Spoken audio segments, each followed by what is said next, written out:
Hello and welcome to Campus to Community, the Columbia Basin College news magazine to keep you informed of what's happening at CBC and how we might better serve you. On our show today, and our show is the 50th show we've been doing for Campus to Community, dating all the way back to January of 2009. And we'll be talking to a couple of people who made that happen in just a few minutes. But first, we're going to talk about something that comes around every springtime that we look forward to at CBC, and that is graduation. And with us to share some information about that is the Director of Student Activities, Alice Schlegel. Alice, welcome. Thank you so much. So tell us the when and where for commencement this year. Commencement is going to be on Friday, June 20th. It's going to be at the Toyota Center at 7 o'clock, but graduates need to arrive at 6:30. Okay, and so how do the graduates prepare for this commencement ceremony? So right now we do have a checklist on the CBC website. It's columbiabasin.edu/graduation. The graduates can go to that checklist and they can read all about what they can do now. They can order invitations. There's information about how to pick up your cap and gown, and that starts at the beginning of June. But I would recommend that graduates go and look at that checklist right now so they can start preparing. And how many do you expect to actually come to the commencement ceremonies? Well, the more the merrier, but we're hoping for about 500 to 600 graduates to walk in the ceremony. And is there an information session so they'll know exactly what to do during the ceremony when they get there and march in and all that? So our information session actually went online last year. So last year was the first year we did our information session on YouTube. So students will actually be sent a link on through their student email to YouTube, and they can watch a little info session that's also considered the rehearsal for commencement. And they can show it to their families as well, so then everybody kind of knows what the graduates should be doing, and they can prepare. And the program itself have a number of speakers, and one of them is going to be a student speaker. Tell us about her. Denise Lassero is our student body president this year. Her sister was actually student body president 2 years ago. She's going to be the student speaker, as you said, this year, and I look forward to her speech. She's kind of keeping it under wraps. I think she wants to surprise me, but she's working with a speech coach at CBC, and I just look forward to that being an excellent speech. What makes the CBC graduation, the commencement exercises, so unique? Oh, we've got a lot of really unique things. Our veterans wear special cords. I think that's kind of exciting, so you can distinguish our veterans that are graduating. We have an ice hawk that actually appears on stage, and I think after the ceremony you see a lot of students who come up and get their picture made with the ice hawk, and so that's exciting.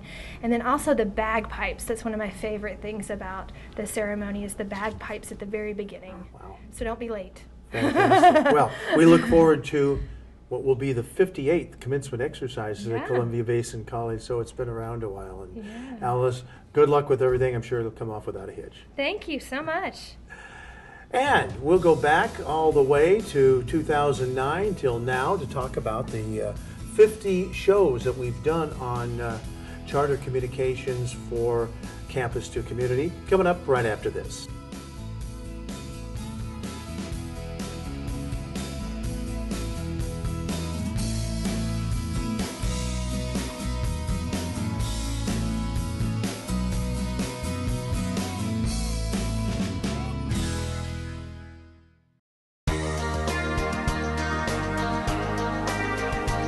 Immediately started to see ways that I can improve our company to better manage projects and to ask better questions and to get better information.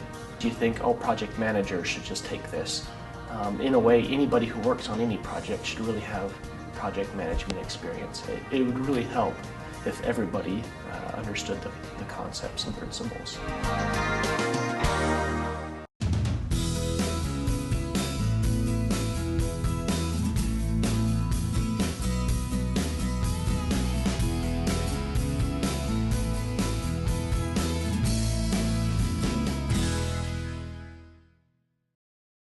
And welcome back. And as we mentioned earlier, this is our 50th telecast for Campus to Community right here on Charter Cable. We thought we'd bring back the people that made this happen from CBC, and with us now, Erica Jesberger, formerly of College Relations, now in Information Services, also at CBC, and Don Alford, the former Assistant Director of College Relations, who now is the Director of Nuclear Technology. Ladies, welcome. Thank you. Thank you. Campus to Community, boy, it seems like a long time ago. And actually, Don, you were the one that thought up the name for this. How did that come about? How'd that come about? Well, I just remember many moons ago thinking about what would really encapsulate what we're going to do, and thought about it's really about the campus and trying to communicate what's going on there to the community. So logically, Campus to Community. Excellent, excellent. Yeah, and it's a great name, and still being used today, and for hopefully another 50 shows anyway.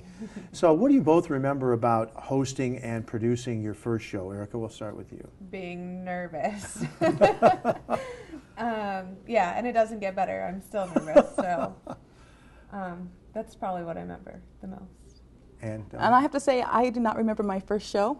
Again, being nervous. I'm always was used to being behind the camera and taking photos and doing videography. And you coming in saying, you're giving me the opportunity to host the show.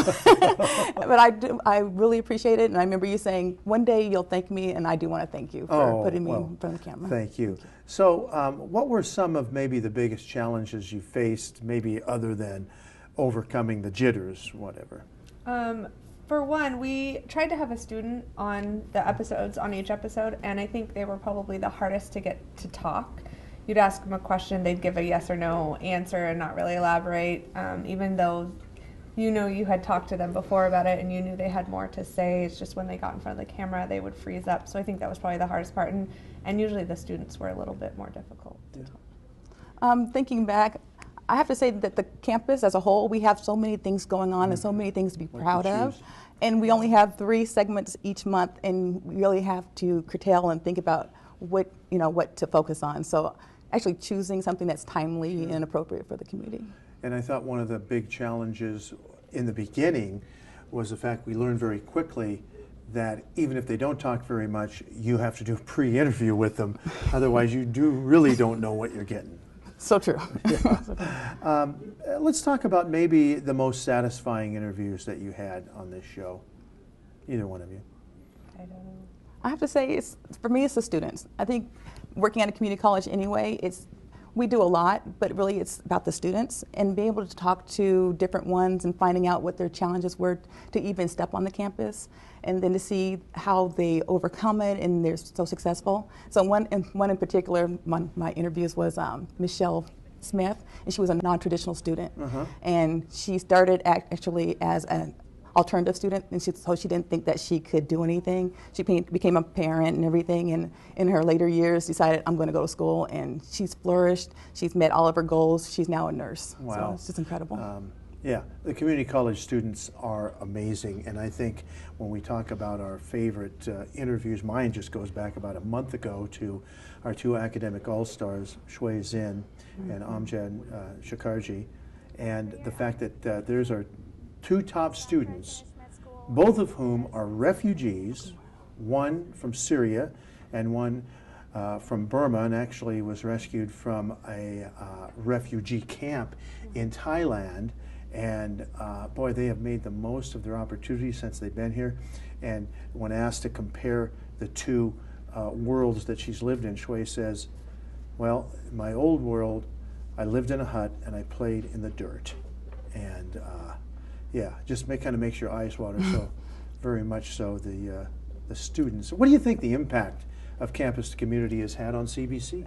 I think whether or not we intended it in the beginning, I think we really just wanted to be able to provide information to the community. But I think each show has been a capsule of our mission, as to be able to provide access to the community of Benton and Franklin counties, and we do that every day at the college. But for the community to actually see that, I think we've done a great service both to the community as well as CBC. Fantastic, and we'd like to thank Charter, because it was Lloyd Swain at Charter who came up with the idea way back 5 years plus, and And the fact that we've gotten so much feedback has been fantastic from the public. So, Definitely. any final thoughts? Well, I have a question for you, Frank. Oh boy. What was your favorite episode?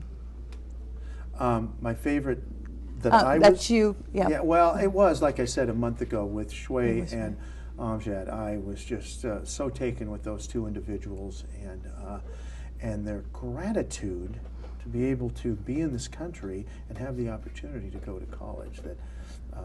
Plus, my memory is not that great, so I can't go back too far. But yeah, that would be very high on the list. So, A lot of great shows. ladies, thank you very much for making this possible. Thank you. And thanks for joining us on this 50th telecast, and we'll see you in September.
Where can you see stunning views of stars, galaxies, and other wonders of the universe?